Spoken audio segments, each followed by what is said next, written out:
زکات دیا کرو، اس سے تمہارے مال کیا ہوں گے؟ پاکیزہ ہوں گے اور ان میں برکت ہوگی۔ مال کی زکات اگر ادا نہیں کرو گے تو ظاہر ہے اس سے تمہارے مال پاکیزہ نہیں ہوں گے، تمہارے مال پاکیزہ نہیں ہوں گے، مال میں پھر برکت نہیں ہوگی، بے برکت ہوں گے، پھر آفات سے محفوظ نہیں ہوں گے۔ اور ظاہر ہے گندا مال جب اندر جاتا ہے تو اندر کو بھی گندا کر دیتا ہے، باطن کو بھی گندا کر دیتا ہے۔ جیسے رسول اللہ صلی اللہ علیہ وآلہ وسلم نے فرمایا کہ گندے مال سے اور گندے کھانے سے اپنے آپ کو بچاؤ، اس لیے کہ کھانا اگر اندر گندا جائے گا، حرام کا جائے گا، مشکوک مال ہوگا، حرام ہوگا جائے گا، تو اسے تمہارے اخلاق اچھے نہیں ہو سکتے، تمہارے اخلاق بھی اسی قسم کے ہوں گے۔ آج بھی دیکھ لیں جن لوگوں کی آمدن جس قسم کی ہے اس قسم کے ان کے اخلاق ہیں۔ لوگ شراب بیچ کے بھی پیسہ کماتے ہیں، لیکن ظاہر ہے پھر ان کا پیسہ کہاں لگتا ہے، اور ان کی عادات کیا ہوتی ہیں، ان کے اخلاق کیا ہوتے ہیں، ان کا خو کیا ہوتا ہے؟ یہی گلی کوچے میں نکل کے گالیاں دینا، گالوں گلوچ کرنا اور عجیب و غریب حرکتیں کرنا، لڑائیاں کرنا، لوگوں کے اور اپنے سر پھڑوانا، لوگوں کے پھاڑنا، یہی جو ہے وہ کیا ان کی عادات ہوتی ہے، یہی ان کے اخلاق ہوتے ہیں۔ شاہ ولی اللہ محدث دہلوی رحمۃ اللہ بھی یہی فرماتے ہیں کہ جب اندر جانے والا کھانا وہ ناپاک ہو تو اس سے خون بھی ناپاک پیدا ہوتا ہے، خون بھی، اور جب خون ناپاک پیدا ہوتا ہے تو پھر آدمی کے اخلاق اچھے نہیں ہو سکتے، آدمی کے اخلاق اچھے نہیں ہو سکتے۔ اور رسول اللہ صلی اللہ علیہ وسلم نے فرمایا کہ خوراک اگر تمہاری پاک نہیں ہوگی، حلال نہیں ہوگی، تمہاری دعا، عبادت، کوئی چیز قبول نہیں ہوگی۔ اگر مستجاب الدعوات بننا چاہتے ہو، رسول اللہ صلی اللہ علیہ وسلم کے ارشاد ہے، مستجاب الدعوات بننا چاہتے ہو کہ ہماری ہر دعا قبول ہو، رد نہ ہو، تو اپنی خوراک کو پاک کرنا ہوگا۔ اپنی خوراک کو پاک کرو گے تو پھر مستجاب الدعوات بنو گے۔ جس کی خوراک ہی گندی ہو، حرام ہو، ناجائز ہو، مشکوک ہو، تو ظاہر ہے اندر جا کے گندا خون پیدا ہوتا ہے اور گندا گوشت اس سے بڑھتا ہے اور پیدا ہوتا ہے، جس کا خون بھی گندا، گوشت بھی گندا، تو جہاں اس کے اخلاق اچھے نہیں ہو سکتے، اس کو عبادت کی توفیق نہیں مل سکتی، نیکی کرنے کی توفیق نہیں مل سکتی، اچھی عادات اس سے صادر نہیں ہو سکتی، تو ایسے ہی اس کی دعا قبول نہیں ہو سکتی۔ حدیث شریف میں یہاں تک آیا ہے کہ کسی کے لباس میں اگر 1 روپیہ بھی حرام کا ہو تو نہ اس کی عبادت قبول ہے، نہ صدقہ، نہ خیرات، کوئی چیز بھی قبول نہیں۔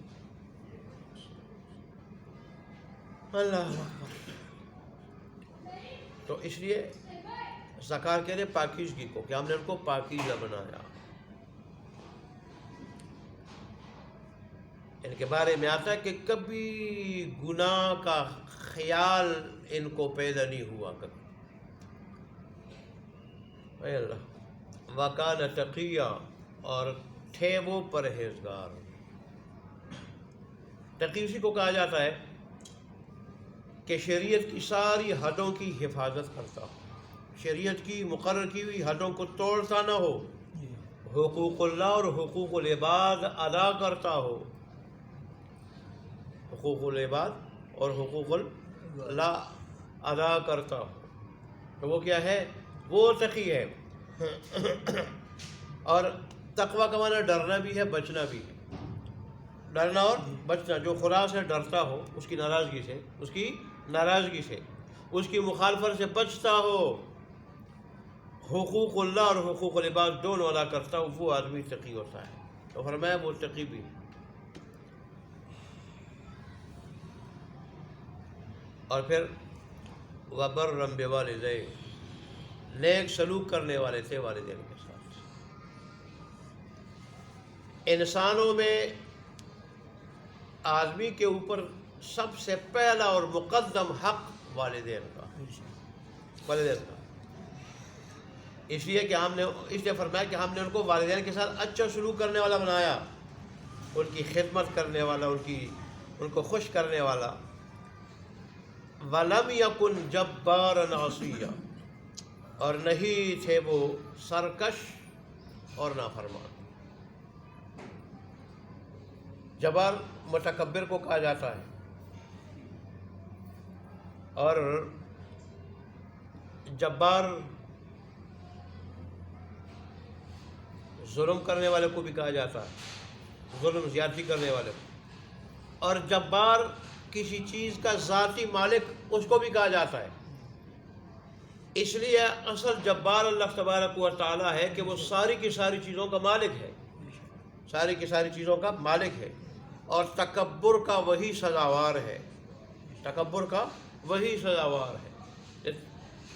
تکبر کا جب بڑائی کا اظہار کرنا تو ظاہر ہے اللہ تبارک و تعالی تو ہے ہی بڑا، وہ اگر ارشاد سے اور ایسی اپنی کامل قدرت سے اس کی بڑائی ویسے بھی ظاہر ہوتی ہے، لیکن وہ اگر ارشاد سے کہیں اپنی بڑائی بیان کرتا ہے تو اس کا سزاوار ہے، وہ مخلوق کے لیے اور انسان کے لیے جائز نہیں ہے، اس کے ساتھ عاجزی اچھی ہے۔ اور پھر اللہ تبارک و تعالیٰ نے فرمایا کہ 3 مقامات ایسے ہیں کہ وہاں آدمی شیطان سے محفوظ نہیں ہو سکتا، کہ شیطان وہاں اپنا حربہ استعمال کرتا ہے، اور پھر خاص کر دنیا میں پیدائش کے وقت اور موت کے وقت۔ پیدائش کے وقت چوکا رہتا ہے وہ، تو اس سے اللہ تبارک و تعالیٰ نے، اور حدیث میں اس کا ذکر ہے، عیسیٰ علیہ السلام اور حضرت مریم کو جیسے محفوظ کیا تھا کہ شیطان پیدائش کے وقت چوکا نہیں لگا سکا تھا، تو ایسے ہی قرآن سے حضرت یحییٰ کی طرف بھی علیہ السلام کی طرف بھی اشارہ ملتا ہے۔ اور ایسے ہی موت کے وقت بھی شیطان بھرپور کوشش کرتا ہے، بھرپور کوشش کرتا ہے کہ کسی طریقے سے وسوسہ ڈال کے اس آدمی کو میں پسلا دوں۔ تو اللہ تبارک و تعالیٰ نے فرمایا کہ یحییٰ علیہ السلام موت کے وقت بھی کیا ہوں گے؟ سلامتی والے ہوں گے موت کے وقت۔ اس لیے تو رسول اللہ نے دعا ارشاد فرمائی ہے، بتائی ہے کہ موت کے وقت اعوذ باللہ من الشیطان الرجیم کو، اور اعوذ باللہ من الشیطان الرجیم، کہ اللہ تبارک و تعالیٰ میں تیری پناہ میں آتا ہوں، میں تیرے ساتھ پناہ پکڑتا ہوں شیطان مربوط سے، تو وہ وسوسہ اندازی نہ کرے۔ بڑا سخت مقام ہوتا ہے۔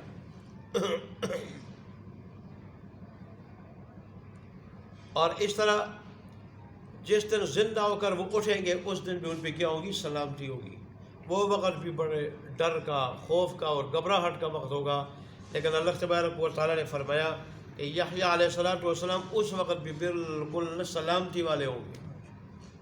تو یہ اللہ تبارک و تعالیٰ نے ان آیات میں یہ بتا دیا کہ میرا مقبول مقرب بندہ جیسے دعا مانگتا ہے میں ایسے ہی قبول کرتا ہوں۔ انہوں نے جیسے لڑکا مانگا میں نے ایسے ہی لڑکا عطا کیا، جیسے چاہ رہے تھے کہ میرا لڑکا ایسا ہی پسندیدہ ہو، میں نے وہ صفات عطا کی کہ جو انتہائی پسندیدہ اور جمیلہ صفات ہے، صفات جمیلہ ہے۔ تو اللہ کا مقرب بندہ ہاتھ اٹھائے، اللہ اس کو مایوس واپس کر دے، یہ نہیں ہو سکتا۔ اس سے ہمیں یہ اشارہ ملتا ہے، یہ سبق ملتا ہے کہ ہم اللہ تبارک و تعالیٰ کے احکام کی مکمل تعمیل کر کے اللہ کے مقرب بن جائیں، اللہ کے محبوب بن جائیں، تو پھر اللہ تبارک و تعالیٰ کی مہربانی شامل حال ہو جائے گی، پھر دنیا کی کوئی طاقت ہماری کچھ نہیں بگاڑ سکے گی۔ اللہ تبارک و تعالیٰ نے جو کچھ کہا اس پہ عمل کرنے کی توفیق عطا فرمائے۔ اب ترجمہ دیکھ لیں گے۔ یا یحییٰ، اے یحییٰ، خذ الکتاب، پکڑو کتاب، یا لو کتاب۔ اخذ یاخذ کے معنی پکڑنا بھی ہوتا ہے، لینا بھی ہوتا ہے، بقوت، مضبوطی کے ساتھ۔ اور مراد اس سے کیا ہے؟ یوں کتاب پکڑنا نہیں ہے، میں نے پہلے بتایا، اس کو سیکھنا، اس کو سمجھنا، اس پہ عمل کرنا، اوروں کو سکھانا، سمجھانا، عمل کرانا۔ وَآتَيْنَاهُ، اور دیا ہم نے ان کو، الحکم، حکم، صبیہ، بچپن میں،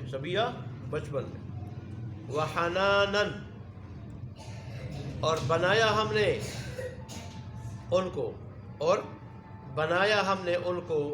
یا اگر آتینا اوپر عطف کریں تو اور دی ہم نے ان کو، جیسے وائنا آتینا اور ہم نے ان کو دیا، کیا دیا؟ حکم دیا صبیہ بچپن میں، تو ایسا اس کا عطف اس پہ ہوگا وحنانن، اور دی ہم نے ان کو کیا دی؟ شفقت، حنانن شفقت، مہربانی، نرمی، رقت قلب، من لدنا اپنے پاس سے، من لدنا اپنے پاس سے، وزکا اور پاکیزگی، وکانا اور تھے وہ تقیہ پرہیزگار متقی، وبرم اور بنایا ہم نے ان کو نیکی کرنے والا، برن نیکی کرنے والا، بے والدہ اپنے والدین کے ساتھ، ولم یکن اور نہیں تھے وہ جبارن سرکش، عاصیہ نافرمان، وسلام اور سلام ہے اس پہ، وسلام اور سلام ہے علیہ اس پہ، یوم ولدہ